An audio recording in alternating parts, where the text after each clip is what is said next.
પાલનપુરના Deesa highway પર રાજસ્થાનના મુખ્યમંત્રી ભજનલાલ શર્માની વિશેષ ઉપસ્થિતિમાં ભાજપની ભવ્ય વિજય સંકલ્પ સભા યોજાઈ હતી। સભામાં બનાસકાંઠાના તમામ જ્ઞાતિઓના મતદારો હજારોની સંખ્યામાં ઉમટી પડ્યા હતા। આમ ઠસોઠસ ભરેલી સભા જોતા બનાસકાંઠામાંથી કોંગ્રેસના સુપડા સાફ થવાના એંધાણ વર્તાઈ રહ્યા છે।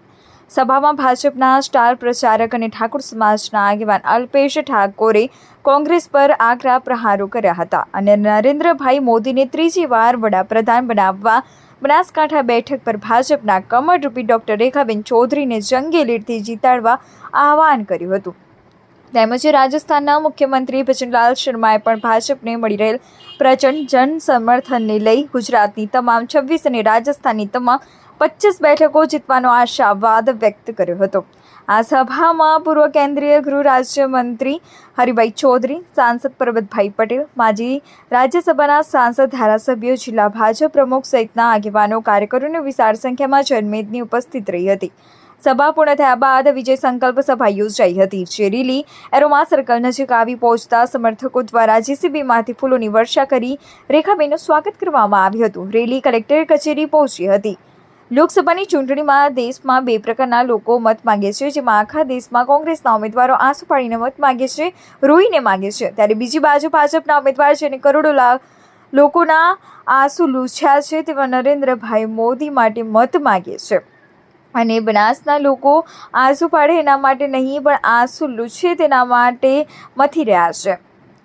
પાલનપુરના ડીસા હાઈવે પર યોજાયેલ ભાજપના વિજય સંકલ્પ સભામાં ભાજપના ઉમેદવાર ડોક્ટર રેખાબેન ચૌધરીના દાદા અને બનાસ ડેરીના આદ્ય સ્થાપક સ્વર્ગસ્થ ગલબાકાકા સાથે કામ કરનાર જિલ્લાના દલિત સમાજના આગેવાનોએ ડોક્ટર રેખાબેન ચૌધરીને ચૂંટણી ઉમેદવારી પત્ર ભરતી વખતે ડિપોઝિટ પેટે ભરવા માટે 25,000 રૂપિયાની ભેટ આપી છે।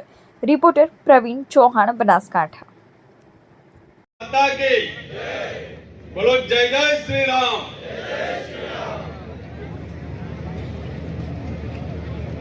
બનાસકાંઠા લોકસભાના ભારતીય જનતા પાર્ટીના ઉમેદવાર બેન શ્રી ડોક્ટર રેખાબેન ચૌધરીના નામાંકન ફોર્મ ભરવાના પ્રસંગે યોજાયેલા આજના વિજય સંકલ્પ કાર્યક્રમ અને વિજય સંકલ્પ રેલી પ્રોગ્રામમાં મંચ પર વિરાજમાન રાજસ્થાનના લોકપ્રિય મુખ્યમંત્રી આદરણીય શ્રી ભજનલાલજી શર્મા સાહેબ, સાથે મંચ પર વિરાજમાન સૌ આપણા ભારતીય જનતા પાર્ટીના સન્માનીય આગેવાન શ્રીઓ,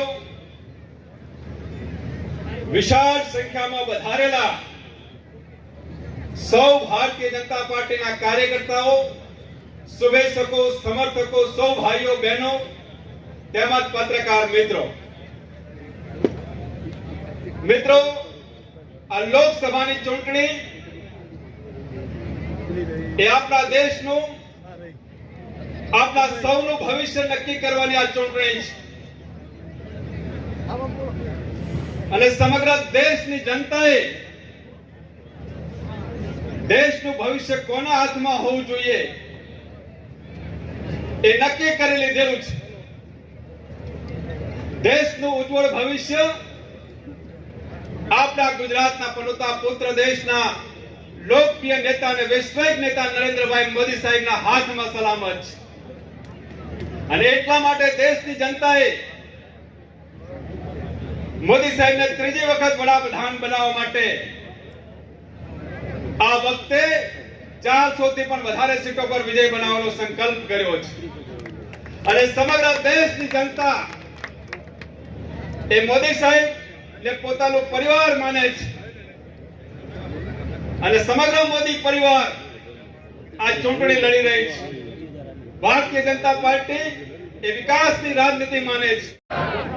સૌ મંચસ્થ મહાનુભાવો, મિત્રો, બે વિચારધારાઓની લડાઈ ચાલી રહી છે આખા દેશમાં। એક જાતિવાદની, એક રાષ્ટ્રવાદની।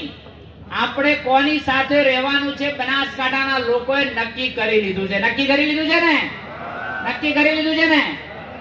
મિત્રો, બે પ્રકારના લોકો મત માંગે છે.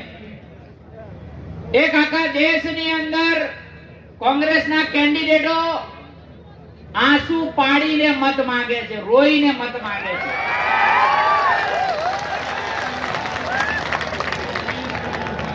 અને એક વિચારધારાના લોકો જેને કરોડો લોકોના આંસુ લૂછ્યા છે ને, એના માટે નરેન્દ્રભાઈ મોદી સાહેબ માટે મત માંગે છે. તો આ જનતા કોની સાથે છે? કોની સાથે છે?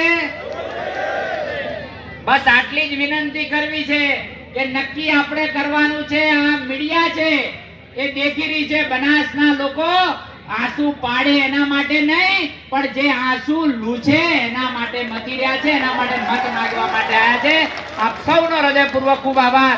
જંગી બહુમતીથી જીતાડીએ. આજની રેલીની અંદર જે દ્રશ્ય જવાનું છે એ આખા દિલ્હી સુધી, નરેન્દ્રભાઈ સુધી પહોંચવાનું છે કે બનાસના લોકોએ નક્કી કરી લીધું છે 5 લાખની લીડથી ભારતીય જનતા પાર્ટી જીતવાની છે. આપ સૌનો હૃદયપૂર્વક ખૂબ આભાર. જય જય ગરવી ગુજરાત, જય જય ગરવી ગુજરાત.